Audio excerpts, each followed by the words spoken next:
Hello students, welcome to our third video of this chapter. तो आज हम पढ़ने वाले हैं एक्सेप्शंस ऑफ मोनोहाइब्रिड क्रॉस। तो पहले हमने पढ़ा था मेंडल के बारे में, और मेंडल ने पहले जो क्रॉस कराई थी मोनोहाइब्रिड क्रॉस उसके बारे में। फिर हमने पढ़ा डायहाइब्रिड क्रॉस के बारे में। आज हम पढ़ रहे हैं एक्सेप्शंस ऑफ मोनोहाइब्रिड क्रॉस।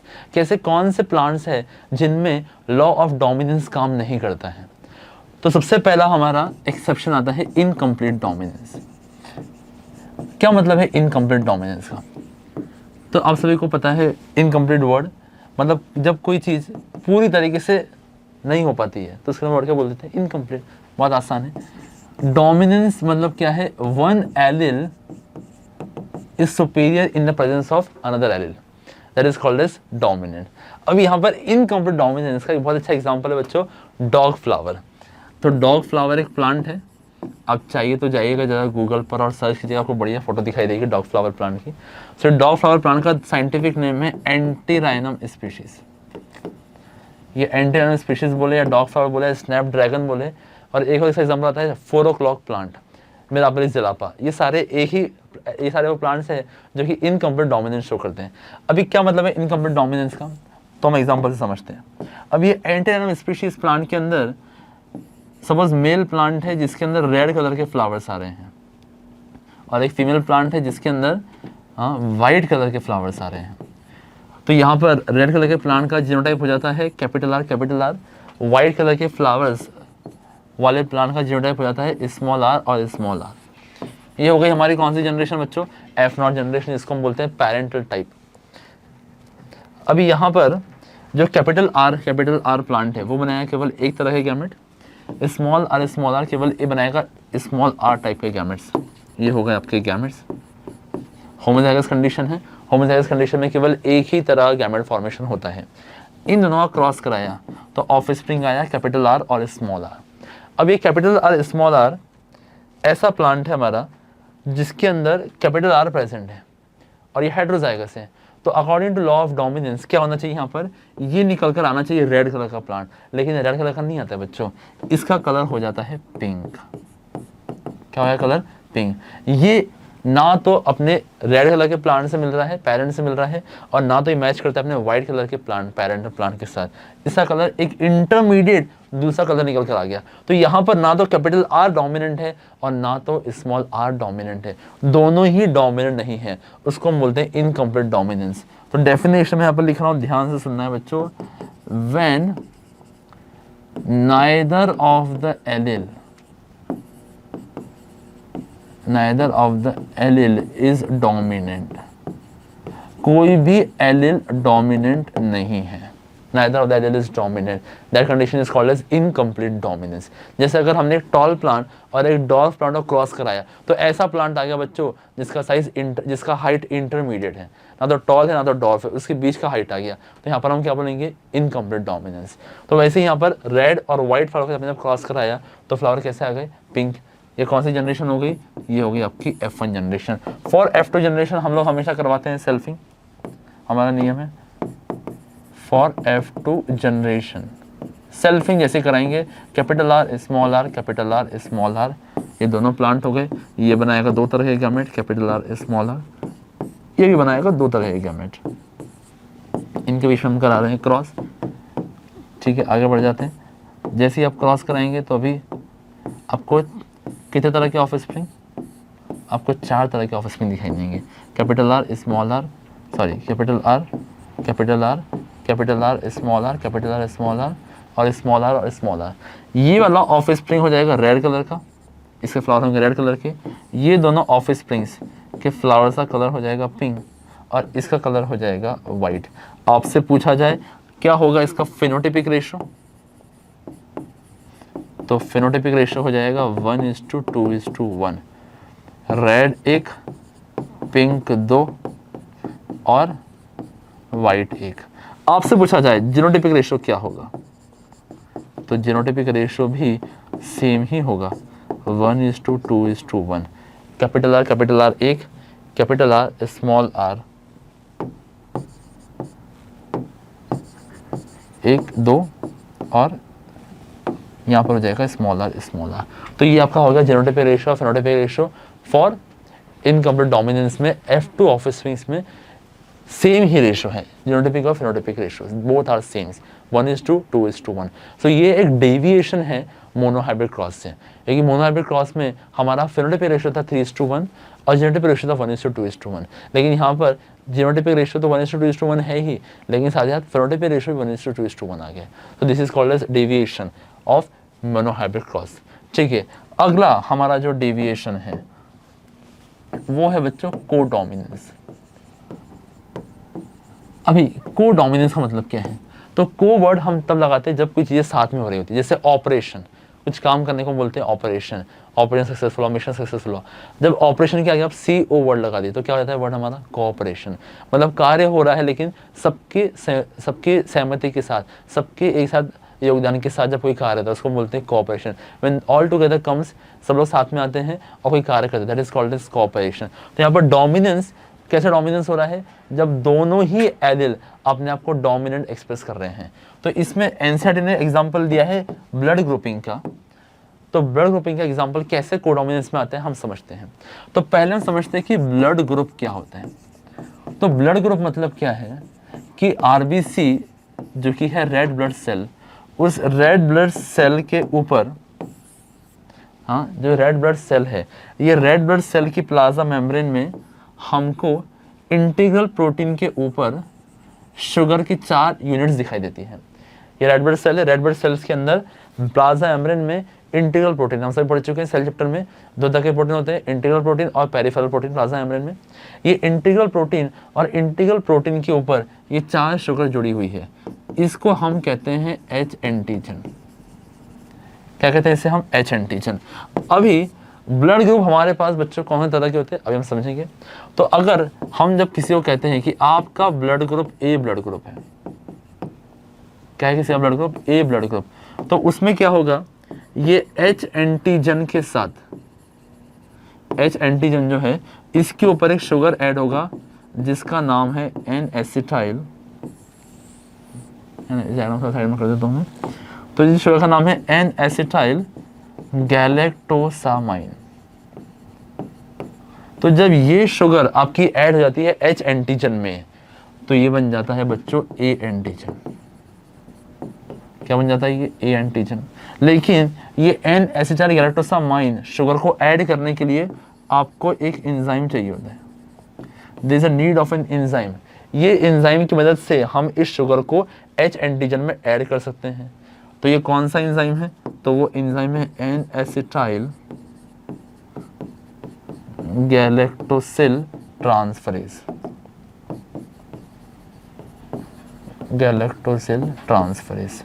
तो जब N-एसिटाइल गैलेक्टोसिल ट्रांसफरेज एंजाइम आएगा वो N-एसिटाइल गैलेक्टोसामाइन शुगर को ऐड कर देगा H एंटीजन पे और तब बन जाएगा A एंटीजन। ऐसी RBC आपको ब्लड ग्रुप देगी A ब्लड ग्रुप। ये N-एसिटाइल गैलेक्टोसामाइल ट्रांसफरेज एंजाइम बनाने के लिए आपको जो जीन चाहिए वो चाहिए IAA।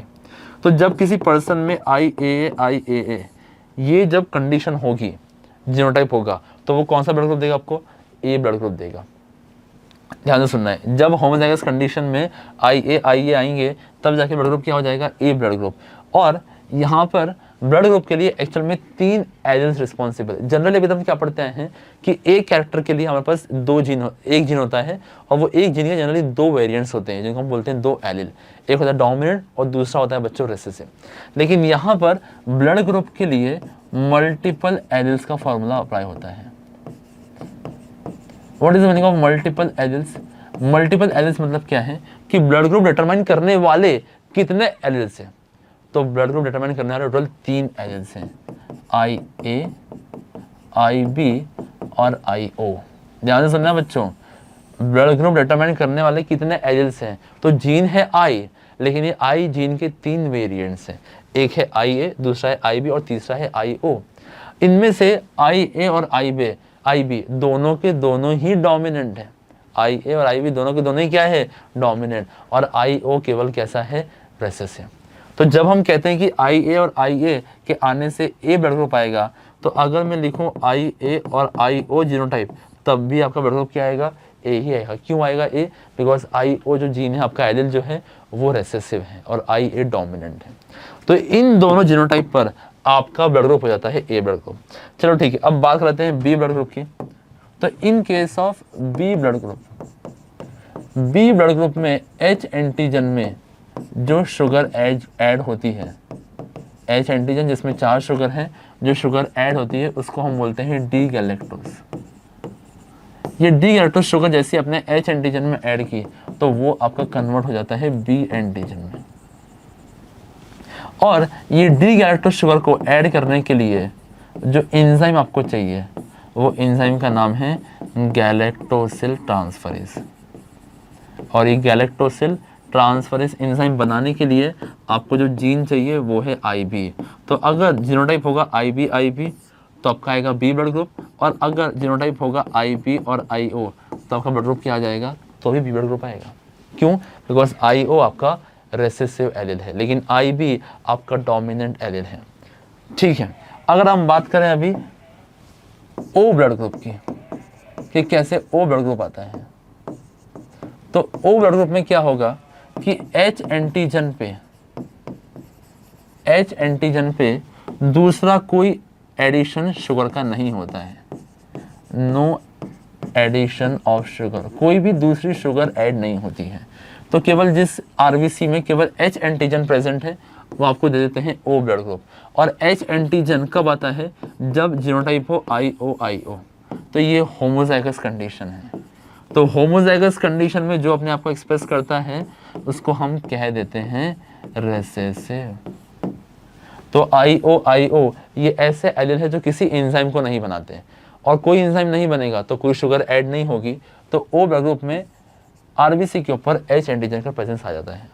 लास्ट कंडीशन जो कि बहुत इंपॉर्टेंट है, ध्यान से सुनना बच्चों, AB ब्लड ग्रुप कैसे आता है, AB ब्लड ग्रुपिंग कैसे होता है, जब H एंटीजन पर दोनों ही हमारी शुगर ऐड हो जाए। कौन सी दोनों शुगर, एन एसिटाइल गैलेक्टोसामाइन, जिसके जुड़ने से ब्लड ग्रुप हो जाता है बच्चों A, उसके साथ साथ डी गैलेक्टोज शुगर भी ऐड हो गई है। तो अभी टोटल कितनी शुगर हो गई, 6 शुगर हो गई।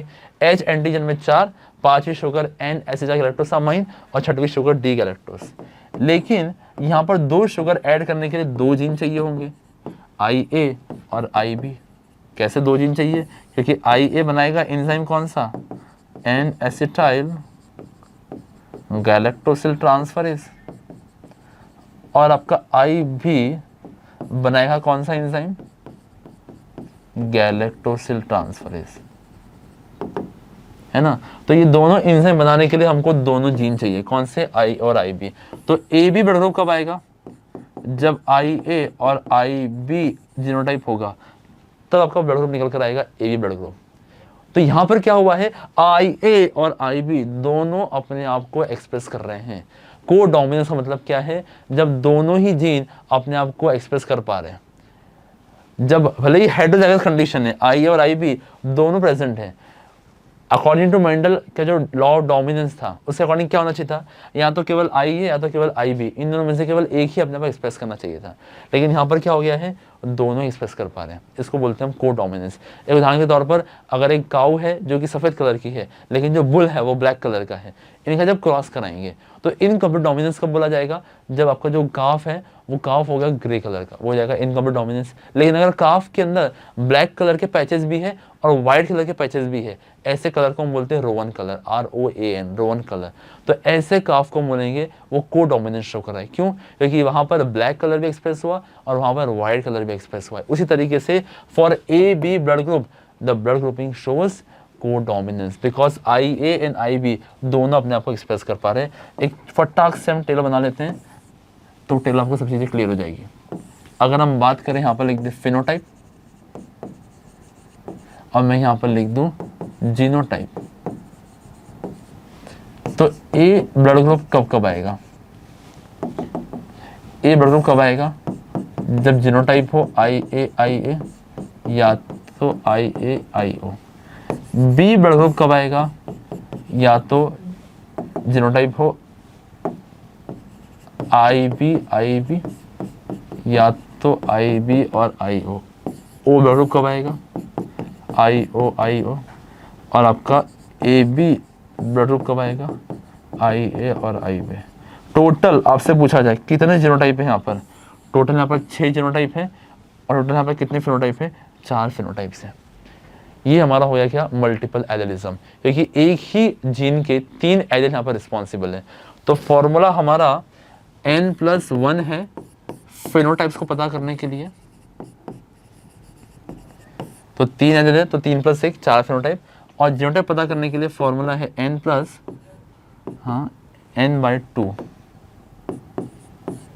n+1 n/2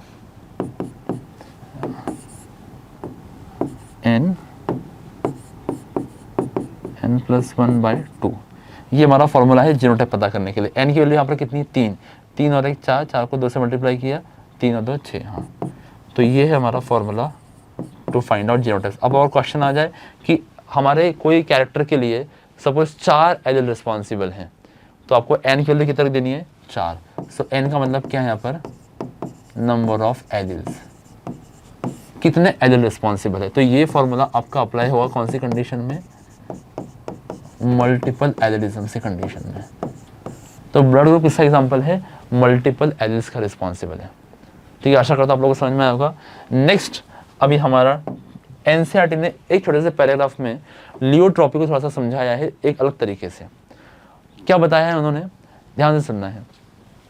तो वहाँ पर उन्होंने बताया है कि कैपिटल बी और कैपिटल बी, स्मॉल बी और स्मॉल बी, क्या है ये।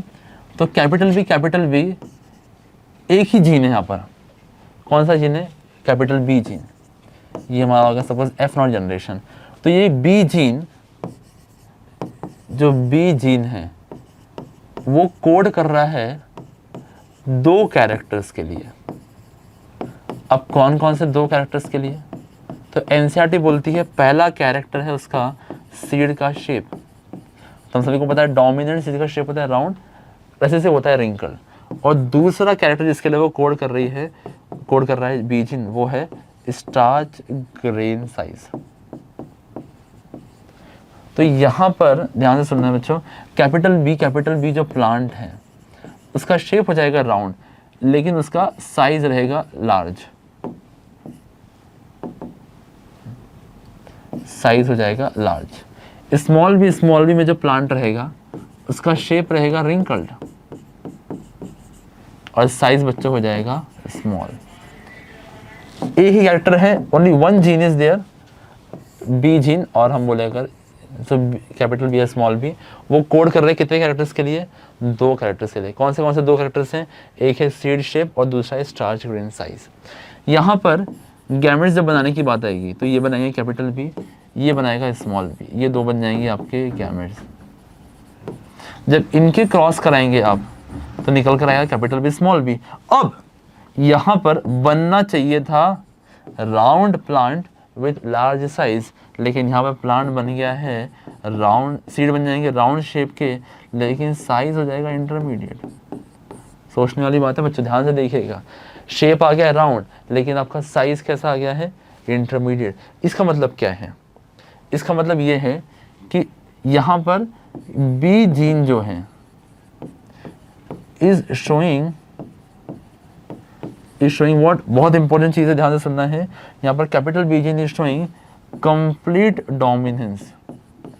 एक ही जीन है लेकिन वो कंप्लीट डोमिनेंस शो कर रहा है कौन से कैरेक्टर के लिए, for character seed shape. Seed shape के लिए वो शो कर रहा है complete dominance, but for starch grain size के लिए वो क्या शो कर रहा है, वो शो कर रहा है इनकम्प्लीट डोमिनेंस। एक ही जीन है वो, तो एक ही जीन 2 अलग तरह के पैटर्न शो कर रहे हैं, है ना। Capital B gene is showing complete dominance for seed shape, लेकिन it is showing incomplete dominance for starch grain size. तो एनसीईआरटी क्या बोल रही है कि किसी भी जीन का डोमिनेंट होना या किसी भी एलिल का डोमिनेंट होना उसका ऑटोनॉमस फीचर नहीं है। क्या मतलब है ऑटोनॉमस फीचर का होना, जब हम कहते हैं ऑटोनॉमस, मतलब कि अगर वो जीन एक कैरेक्टर के लिए डोमिनेंट है तो वो हमेशा हर कैरेक्टर के लिए डोमिनेंट होगा, ऐसा ज़रूरी नहीं है। हो सकता है कि एक जीन जो कि मल्टीपल कैरेक्टर्स के लिए कोड कर रहा है। अभी तक हम क्या पढ़ते हैं कि एक जीन एक ही कैरेक्टर के लिए कोड करता है, लेकिन बच्चों अब एक नई चीज़ निकल कर आई है, क्या कि एक ही जीन है वो 2 कैरेक्टर के लिए कोड कर रहा है। उस कंडीशन में ऐसा हो सकता है कि एक जीन एक कैरेक्टर के लिए डोमिनेंट हो, लेकिन वही जीन दूसरे कैरेक्टर के लिए डोमिनेंट नहीं हो, वो इनकम्प्लीट डोमिनेंस शो करे। एनसीईआरटी बोल रही it is not an autonomous feature of gene to be always dominant. ये डिपेंड करता है किसके ऊपर, उस जीन के ऊपर, उस जीन के द्वारा बनने वाले प्रोडक्ट के ऊपर, उस जीन से जो प्रोडक्ट बन रहा है उससे कौन सा फिनोटाइप अफेक्ट हो रहा है उसके ऊपर। इन तीनों के ऊपर डिपेंड करता है कि वो जीन डोमिनेंट कहलाएगा कि नहीं कहलाएगा, है ना। जैसे मैं समझ पा रहा हूँ यहाँ पर कैपिटल वी जो है वो उदाहरण के तौर पर अगर किसी स्टार्च के फॉर्मेशन के लिए रिस्पॉन्सिबल है, तो जब 2 कैपिटल वी साथ में प्रेजेंट है तो ज़्यादा स्टार्च बन रहा है तो साइज हो गई लार्ज। लेकिन जब एक ही कैपिटल बी प्रेजेंट है तो कम स्टार्च बन रहा है तो इसे साइज हो गई इंटरमीडिएट। जब एक भी कैपिटल बी नहीं है तो बहुत कम स्टार्च बन रहा है तो साइज हो गई आपकी स्मॉल। तो इस तरीके से वो एक ही जीन है लेकिन उसके अलग अलग प्रोडक्ट बनते हैं, तो उसके अलग अलग प्रोडक्ट से जो फिनोटाइप आएगा उस फिनोटाइप पर डिपेंड करता है कि वो उस पर्टिकुलर फिनोटाइप के लिए वो जीन डोमिनेंट रहेगा या रेसेसिव रहेगा। ठीक है, तो ये है हमारा एनसीईआरटी लास्ट एक्सप्लेनेशन अबाउट कब वो जीन डोमिनेंट होगा, कब वो रेसेसिव होगा। तो एक छोटा सा टॉपिक है इसमें, कंसेप्ट ऑफ डोमिनेंस। लास्ट हम पढ़ेंगे, ध्यान से सुनिए आप लोग। Concept of dominance NCERT discuss करती है कि कब हम किसको कहते हैं डोमिनेंट और कब हम किसको कहते हैं रेसेसिव। तो एनसीईआरटी बोल रही कि नेचर के अंदर जो भी वाइल्ड टाइप प्लांट्स थे या वाइल्ड टाइप ऑर्गेनिजम्स थे, वो वाइल्ड टाइप ऑर्गेनिजम्स के अंदर जो भी ट्रेड्स थे वो डोमिनेंट ट्रेड्स थे। कैसे ट्रेड्स थे? डोमिनेंट ट्रेड्स थे। अभी इन डोमिनेंट ट्रेड्स के अंदर कुछ ना कुछ चेंजेस आए, मतलब जो जीन कोड कर रहे थे डोमिनेंट ट्रेड्स उनके अंदर कुछ चेंजेस आए और उससे वो बन गए रेसेसिव ट्रेड्स। तो यहाँ पर इंसर्टेड एग्जांपल ये, सपोज एक सबस्ट्रेट है, वो सबस्ट्रेट को हमको कन्वर्ट करना है प्रोडक्ट में, उसके लिए हमको चाहिए एक एंजाइम, हमें चाहिए एक एंजाइम, और वो एंजाइम को बनाने के लिए आपको एक चाहिए जीन जिसको हम बोल रहे हैं अनमॉडिफाइड जीन। ये ऐसा जीन है जिसमें कुछ भी मॉडिफिकेशन नहीं हुआ है। लेकिन ये जो अनमॉडिफाइड जीन है, बच्चों ध्यान से सुनना है, ये जो अनमॉडिफाइड जीन है, ये अनमॉडिफाइड जीन के अंदर म्यूटेशन आ गया है और वो बन चुका है मॉडिफाइड जीन।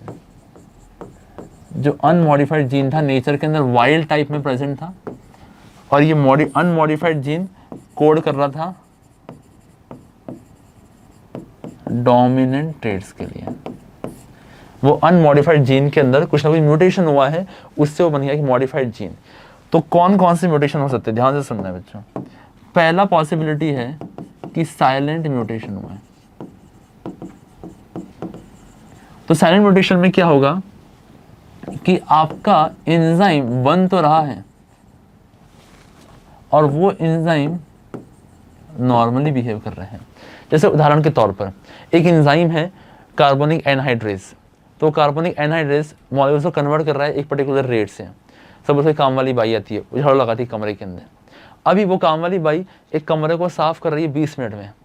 अब उस काम वाली बाई के बॉडी में कुछ खरोच आ गई, लेकिन वो खरोच आने से उसका जो टाइम था रूम को साफ करने का उसमें चेंज नहीं आया है।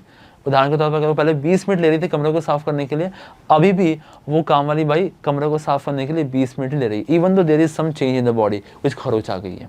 तो ऐसी म्यूटेशन को हम बोलते हैं साइलेंट म्यूटेशन। फॉर एग्जाम्पल, अगर डीएनए के अंदर किसी भी कोडिंग स्ट्रैंड या टेम्पलेट सिस्टम में कोई म्यूटेशन आया लेकिन उससे sequence of amino acid change नहीं हुआ है, तो फिर ऐसा म्यूटेशन कहलाता है साइलेंट म्यूटेशन। उसको बनेगा हमारा एंजाइम नॉर्मल। दूसरे तरह का म्यूटेशन है मिससेंस म्यूटेशन।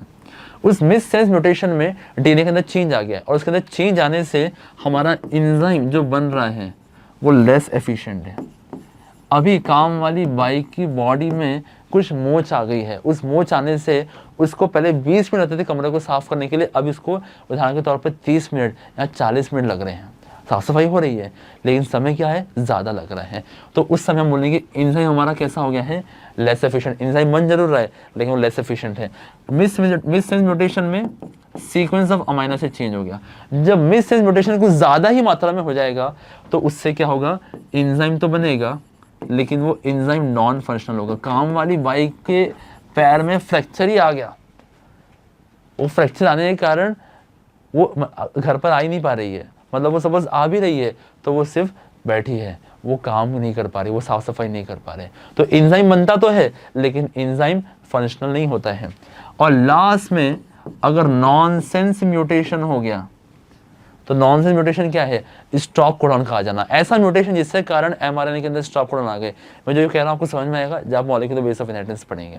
तो ये नॉनसेंस म्यूटेशन आने के कारण आपका एंजाइम ही नहीं बन रहा है। अरे भैया काम वाली बाई निकली थी घर से काम करने के लिए लेकिन बीच में एक्सीडेंट होकर टपक गई, चले गए, स्वर्गवास हो गया उसका। तो मतलब क्या, वो एंजाइम बन ही नहीं रहा है, अभी नॉनसेंस म्यूटेशन हो गया है ना।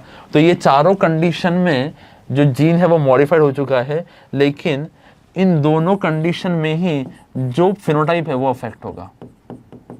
इन चारों कंडीशन में से नॉर्मल एंजाइम में फिनोटाइप चेंज हो गया नहीं, पहले एंजाइम बन रहा था अभी भी एंजाइम बन रहा है और नॉर्मल कैरेक्टरिस्टिक से बन रहा है, तो वो पहले जितना रेट से कन्वर्ट करता था प्रोडक्ट में उसी रेट से कन्वर्ट करेगा। लेस एफिशिएंट में कन्वर्ट करेगा लेकिन थोड़ा धीरे करेगा, फिनोटाइप चेंज नहीं होगा। लेकिन इन दोनों कंडीशन में नॉन फंक्शनल नो एंजाइम में फिनोटाइप का चेंज हो जाएगा। इसलिए ये दोनों मॉडिफाइड जीन, ऐसे मॉडिफाइड एलील क्या कहलाते हैं, रेसेसिव एलील कहलाते हैं। एसेंस क्या है, डोमिनेंट एलील के अंदर म्यूटेशन आया, उस म्यूटेशन से फिनोटाइप में चेंज जब आ जाएगा तब हम उस मॉडिफिकेशन के बाद जो एलील बनेगा उसको हम कहते हैं रेसेसिव एलील। और वो कब कौन सी कंडीशन में होगा, इन दोनों कंडीशन में, जब एंजाइम तो नॉन फंक्शनल हो या तो एंजाइम का बनना ही बंद हो जाए। इन दोनों कंडीशन में मॉडिफाइड जीन कहलाएगा कैसा जीन, रेसेसिव एलील। तो कंसेप्ट ऑफ डोमिनेंस क्या है, एक जीन डोमिनेंट है जो वाइल्ड टाइप में था, जब उसे म्यूटेशन आया तो उसने अपने फिनोटाइप में कुछ जब बदलाव लेके आ गया उस म्यूटेशन से, और उस म्यूटेशन जब बदलाव है फिनोटाइप में तो वो जो जीन बना है आफ्टर म्यूटेशन उस जीन को हम बोलते हैं recessive gene. Thank you all very much.